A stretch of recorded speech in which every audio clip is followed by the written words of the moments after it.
So my name's Jason Waterman. I'm with a company that's called Buzz Architect, and we're a social influence digital marketing agency out of Nashville with offices in Los Angeles and Detroit. And I'm going to present my presentations on marketing your mobile app beyond the app stores. And locally here, we're partnered with a company called Interact, which is right over here. So I know that, most of us here are all, we're all developers or interested in development of mobile apps. And some of you may just be hobbyists, you want to do it as a passion, but I think most of us here want to make a business out of it, and most of us want to make money. And so when it comes to that, this is what I want to speak to you today.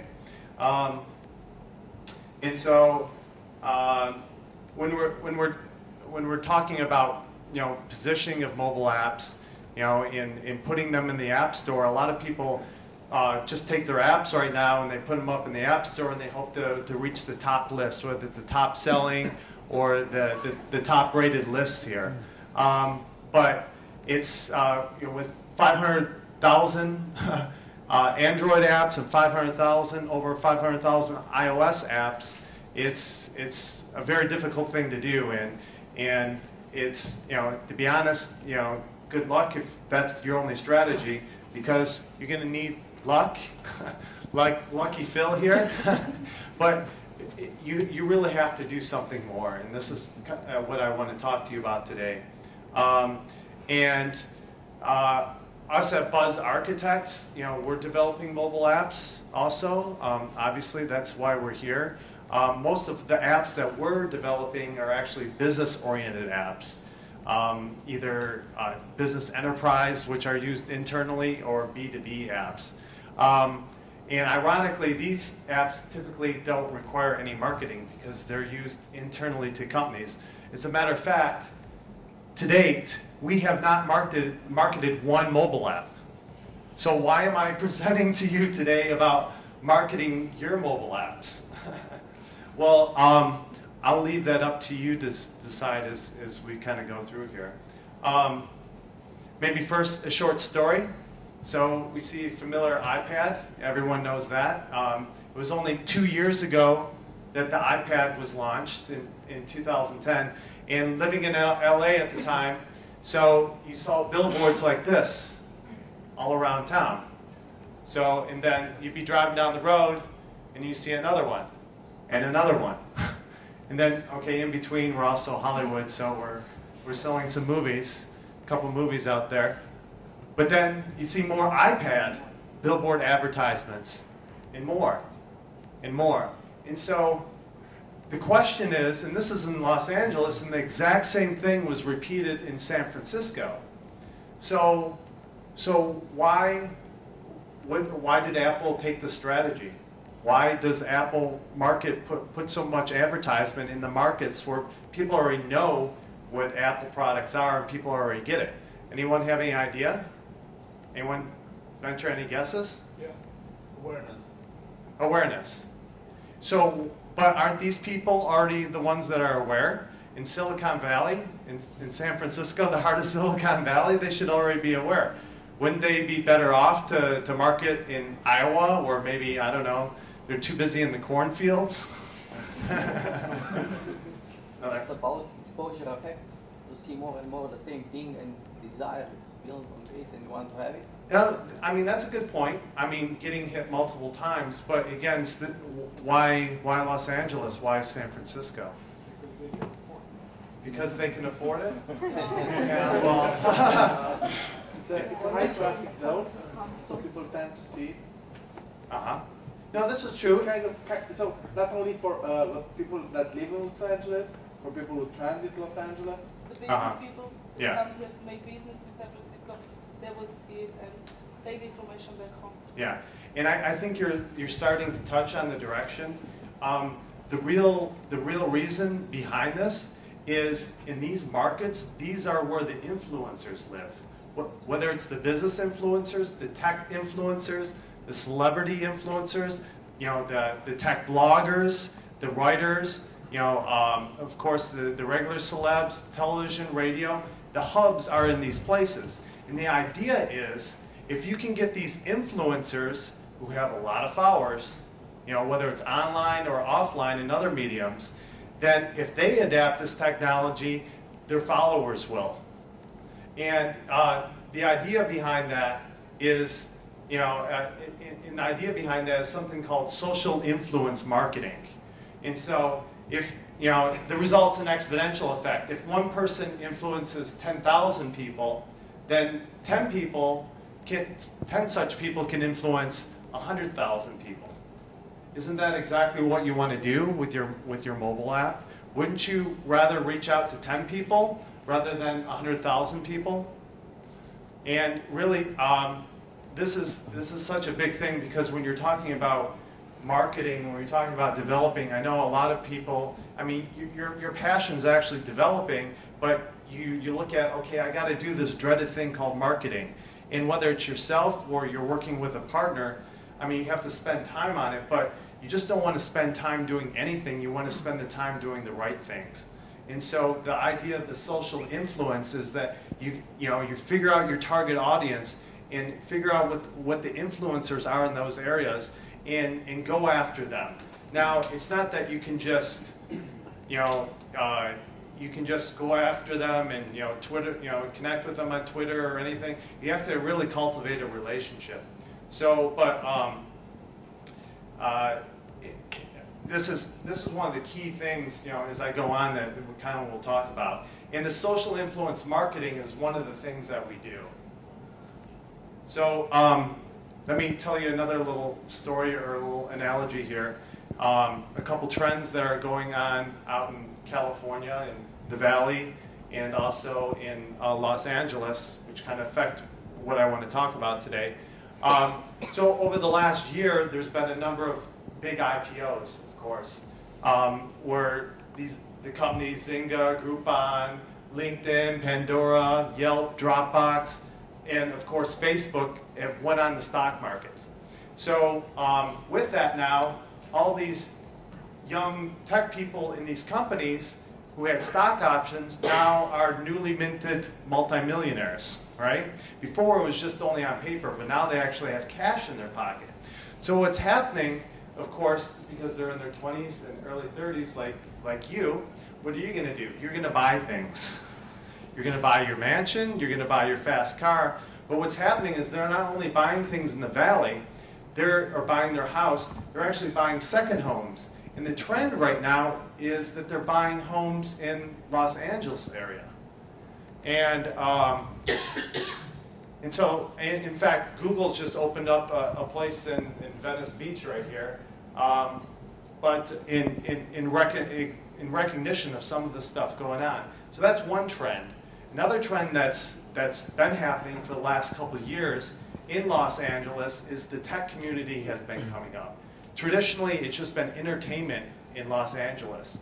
But traditionally, entertainment industry in Hollywood was non-tech.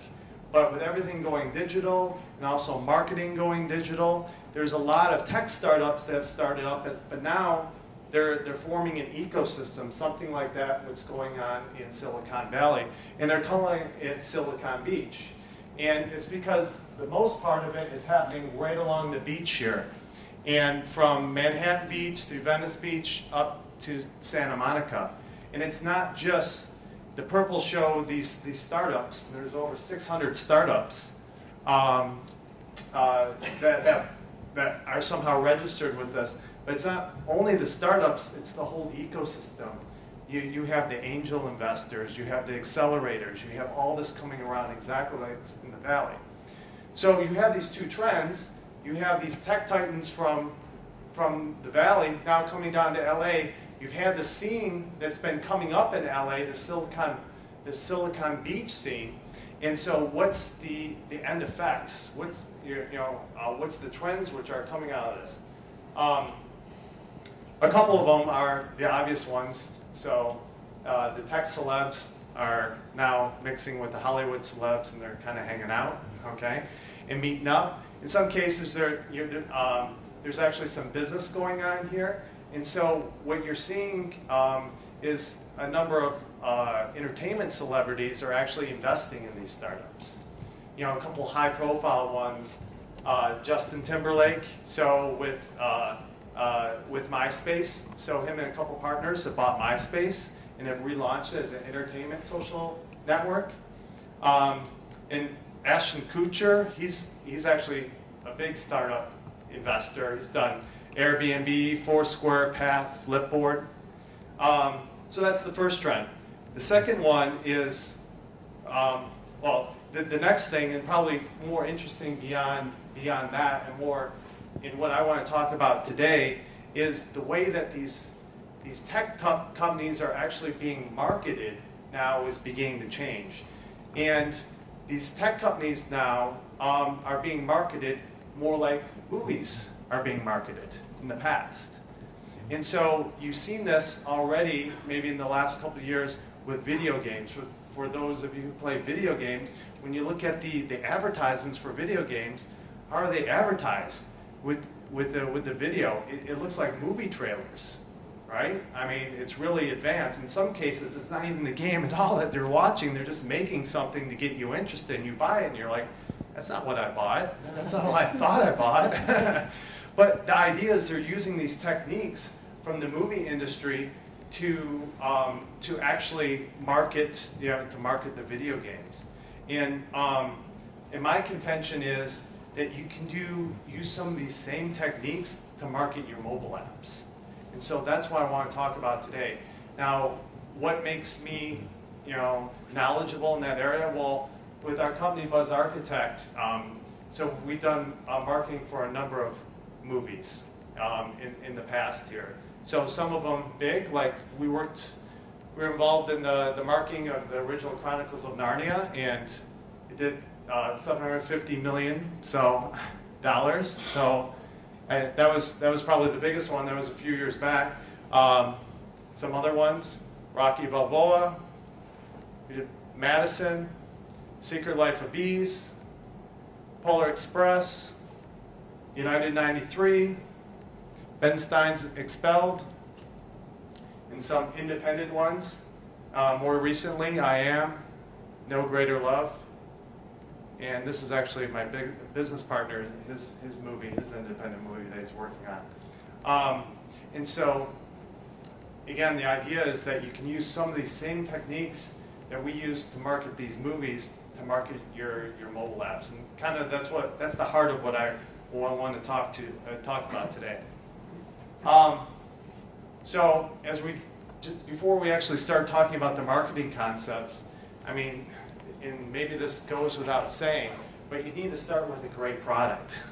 If you don't have a great product, you can do all the marketing in the world, but you're going to waste your time, And make sure you have a great app before you spend all the time and energy to market it. And one of my friends, his name's Dave Wooldridge, and he has this book out called The Business of iPhone App and iPad App Development. And it really talks about a lot more detailed tips than I'm going to talk to you about today. Okay, I'm giving a free hype for them just because it's good. This 8-press line of books are really good in terms of all the technical stuff too, in terms of developing for iOS and Android. So let's look at a couple other things just related to, okay, why you want to start with a great product. Okay, Apple's rise, of course, offers a few important lessons about today's connection between design and business. The easiest is that design allows you to increase the customer lust and thus, increase your profits. And I mean, we've seen just in the industry here, and we're talking about the profits here, 77% of the mobile industry profits go to Apple. And the other third, go to Samsung. And everyone else is in the negative. They're losing money. And so why is that? They have great designs. And just another thing to go along with this is during the first .com rush, online entrepreneurs had to build their own infrastructure from scratch, so the engineers were always at a premium. But during the app economy, Most of this infrastructure is in place. The infrastructure, you can use services like Amazon's cloud service. For advertising, you don't have to spend big money on advertising. You can use social media. For distribution, you don't have to use these complex distribution channels. You got the App Store in Google Play for your apps. And then development's easy because you have the SDK. So the barriers to entry have been lowered. So everyone can get in the game. So any engineer can get in the game. And so these are all things that used to cost millions but are essentially free today. So what's your differentiator? It's about design. I mean, you gotta have a great design. I mean, these two are great designs. And that's why they're making all the profits. And again, it may sound like an obvious statement, but it's the exact same thing with your app. Make sure we were just talking, you were talking about how all your compliments on your first version, right, Andre? That it was all, people love the design and the UI. I mean, this is what they want. Okay, you got to make sure that the rest of the functionality is there, but people, it's not only that, I mean, people expect it now, that's the problem. So if you don't do it, the next person will. And one of the trends going on in Silicon Valley is these designer-led startups. Pinterest and Path. Okay, I put our own SlickFlick here. Do we have any SlickFlick people here? They're not here. I actually hype them a couple times. But it's a great design with their new product, and so it's really all about that. Okay, enough about design. Let's actually get into maybe some of these techniques that for the app marketing. So if we look at the overall marketing strategy and maybe some of the components, there's a lot of stuff here. I'm breaking it down into 4 different areas. With the social influence, this is what I kind of talked about in the beginning. It's not just social media, it's really targeting. With the PR and the social media, branding, of course, website, maybe doing a video for your app, merchandising, then online marketing with email marketing, promotional and giveaways, and then grassroots marketing. And so I'm going to talk a little bit about that. Now, I'm just going to hit on some key points here. I mean, obviously, this can really be a big discussion. So I'm going to try not to state the 2 obvious points, but just some of the things which I think are like key things that if you did them would help you out. So the first one, the first truth, and I know, again, as a developer, you don't want to hear it, but it's 100% the truth. I know I come from the development, and I've moved over to marketing, basically.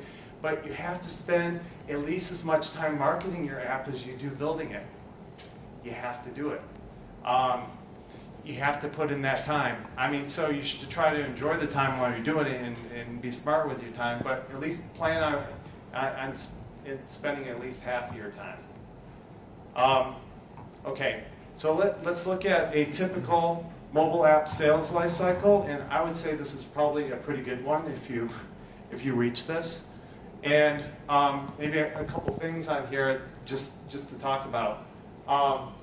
What this shows is before your release date, here's your debut in your app store right here. And everyone wants this. Everyone wants the big sales on that day and to continue it on here. And so much, in order to do that, you can't start your marketing efforts on the day you launch it in the app store. You need to do some things prior to that. In fact, what I'm going to suggest is 2 to 3 months before you plan on launching in the App Store. And in many cases, that's actually when you're starting the development of your app. In any case, you should plan on starting to do some of this marketing stuff. You really have to do it in advance because you're not just tweeting about things. You're actually building relationships with key people, out there. And people look, if people are going to help you out, they have to feel like it's authentic. And it takes time to build that stuff up. So you need to do that in advance. And then I think this even gives you some other ideas of some things that you should do. Having a press release. You always want to keep on being out there, keep on pinging people to keep those sales up. Media reviews. So this is a key one, and this is something that SlickFlick has done really well. Cultivate these relationships with these tech writers and reviewers and bloggers. Do this early on. You can't expect to do it at this point.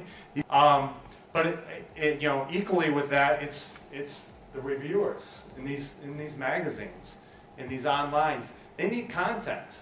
That's the thing. There's so much on, you know, there's so many channels on the internet, but they also need content, and they're looking for good content. So figure out who the people are at these companies that you can connect with, and not everyone's going to respond to you, but you know, target them early on and cultivate these relationships.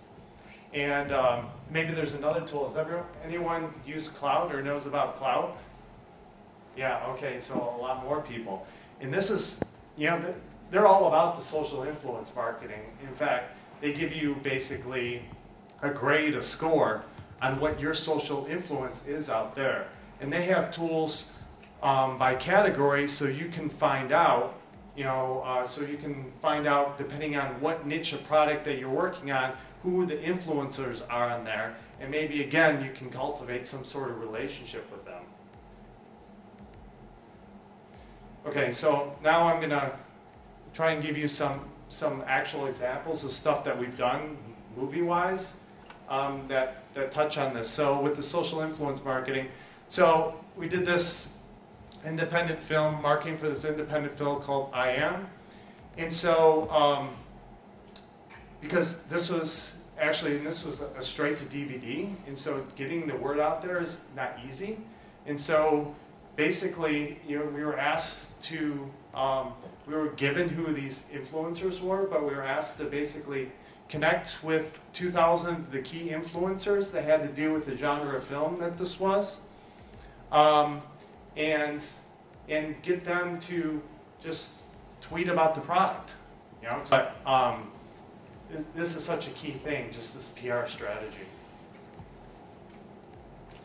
And related to that, and I'm not going to talk too much about, you know, how you build a website for a mobile app, but build a website for your mobile app. And I think you can find lots of good examples out there, so I'm not going to go through all the fine detail points on that. You, again, look at SlickFlick. They did a great job on their design and their mobile app, or their website.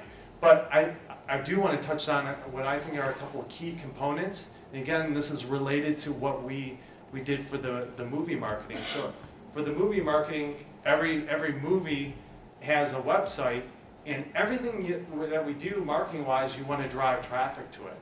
But related to the PR, public relations wise, have a press room.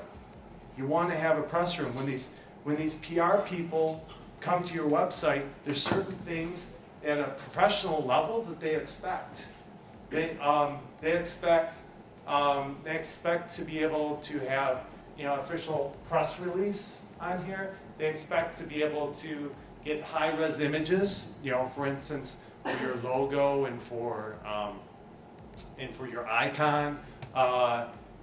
Have contact info, maybe even a video trailer. Give them a promotional code. Just, you know, give them something free. But have a dedicated area on the site which is called Press Room that they can go to, and they can get all the key components so that they can actually do a review on your product. Because typically what they're going to do is maybe they're going to do this stuff, you know, when you're not around. They're not just going to contact you and wait for you to get back to them. They want to find all the material right then and there. And to be honest, I don't see that on a lot of mobile app websites where they have a press room. Press release, take the time to write a good press release.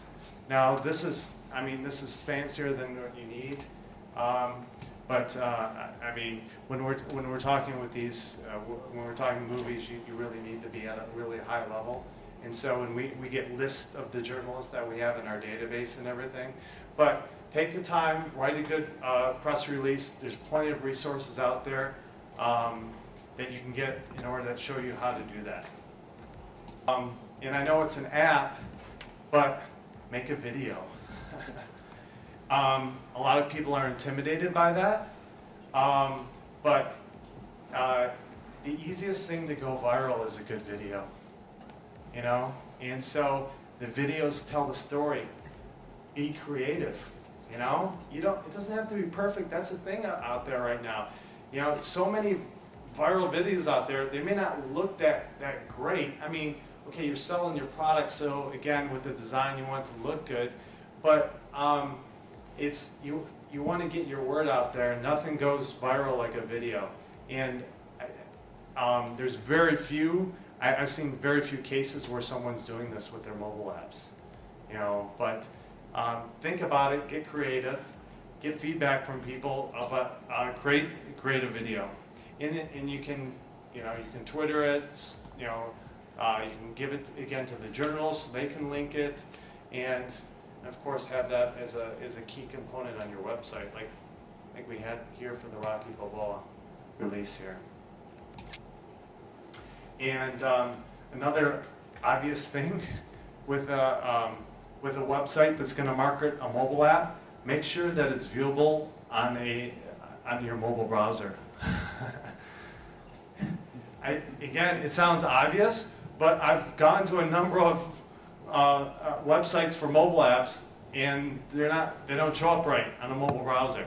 So that's not good. Not if you're selling a mobile app.